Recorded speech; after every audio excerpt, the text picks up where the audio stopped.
Chris just murdered his entire family, his pregnant wife Shan'ann, Bella, Cece, and hours later, he's moving on with his life as if nothing ever happened. He is texting with his realtor about putting his house on the market. He is calling the girls' school and telling them that they won't be coming back to school anymore. He even Googled the lyrics to a song by Metallica called Battery. Chris is thinking that nobody has any suspicions of what's gone on. He doesn't know that Nicole Atkinson takes it upon herself to call 911. I believe he thought he could pull it off. Chris might have gotten away with murder if it weren't for Nicole Atkinson.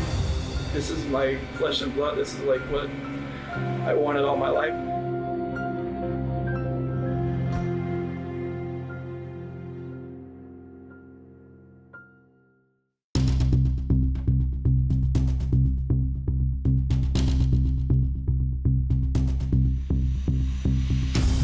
My name's Nicole, and I'm calling because I'm concerned about a friend of mine. I dropped her off at her house at 2 in the morning last night, and I haven't been able to get a hold of her this morning. She's not answering the door. She's not responding to text messages, phone calls. I've had other friends reach out to her. None of us can get her to respond to us. Shanann's best friend, Nicole Atkinson, had a gut feeling that something was wrong. Alrighty, we do have a call in, Nicole. We'll have an officer come out that way as soon as we can. Ben. Hi. Here, Nicole? Yes. Okay. So what's going on? So my friend, we were out of town for a business trip this weekend. All right. And I dropped her off at 2 o'clock this morning. She's 15 weeks pregnant.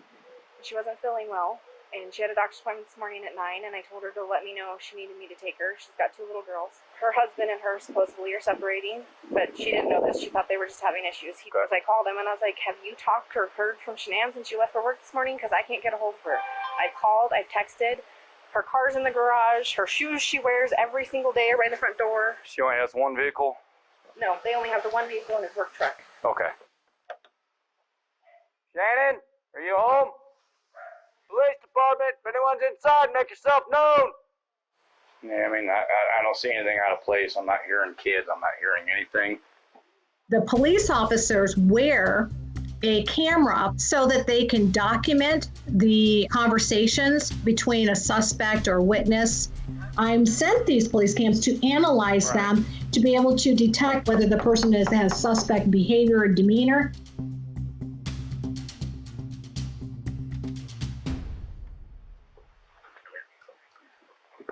Scott, how you doing? How's it going?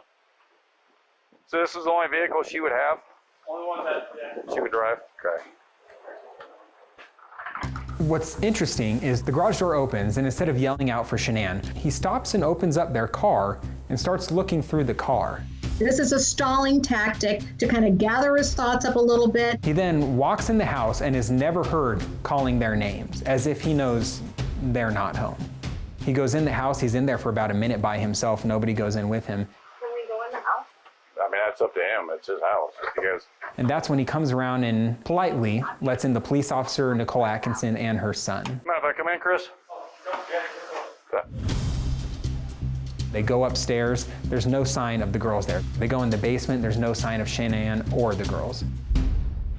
Her phone's here? Her phone's here. Does she work? yeah, she works from home. Oh, from home? She works, this is her lifeline. This could be the ticket to all the information, like she left the phone behind. But here's the other thing is that he didn't think that it was odd that the phone was left there.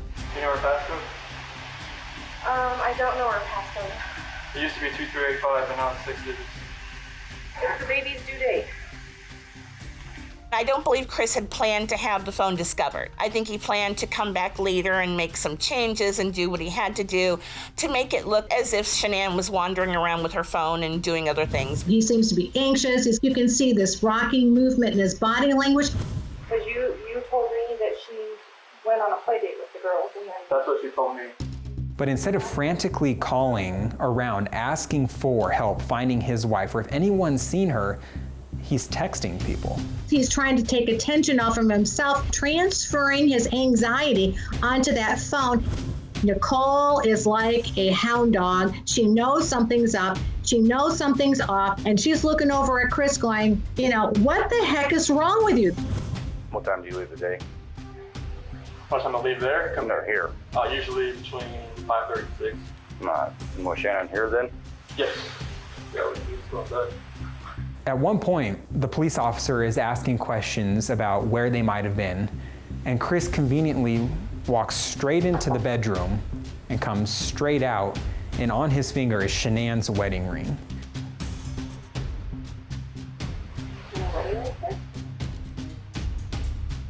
And he's pointing it out almost like he's pointing a gun. You know, here it is, I found the ring.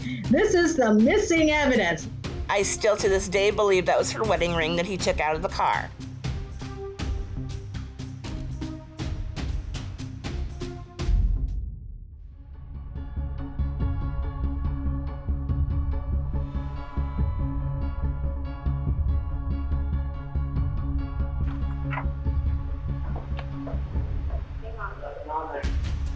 What's that? Nothing on there. You just have my camera.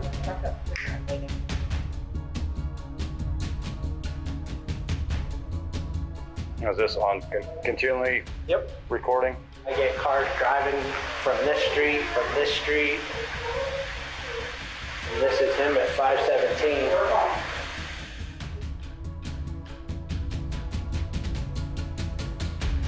It shows Chris very clearly walking out of the house by himself, backing his truck up into the driveway, and then loading something into the back of his truck.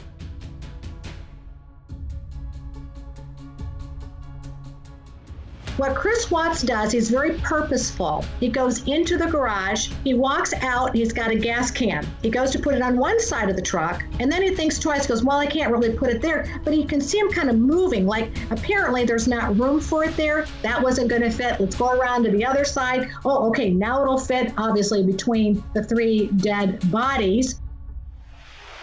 We usually park out there on the side. I just want to get everything back in. Be easier, so lugging everything out there, all the tools that I had to bring in. Suddenly, this guy who had few words has a lot to say. He has an explanation for everything. Then Chris started to fall apart a bit.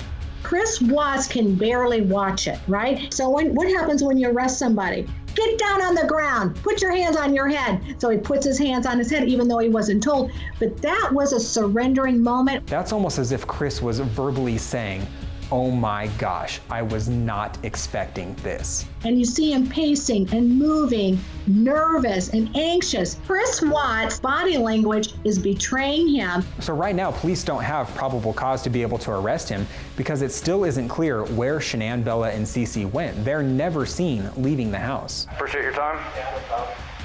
Thanks. Hopefully something comes up here. I've never seen him. If he loads his stuff, he normally just walks back and forth because I get him on camera. But the fact that he was in here and explaining to it over and over and over, Well, but he doesn't look worried. He looks like he's trying to cover his tracks. Police in Colorado have issued an alert for a pregnant mother and her 2 young daughters. Like, I have no inclination of where they're at right now. Like, if she wasn't here, like, where did she go? I'm just hoping right now that she's somewhere safe. And when I saw him on the news, I knew there was foul play. There was just a huge element missing with him. If she's vanished, like, I want her back so bad. I want those kids back so bad. There was something more to this case, and the focus really started to center in on Chris.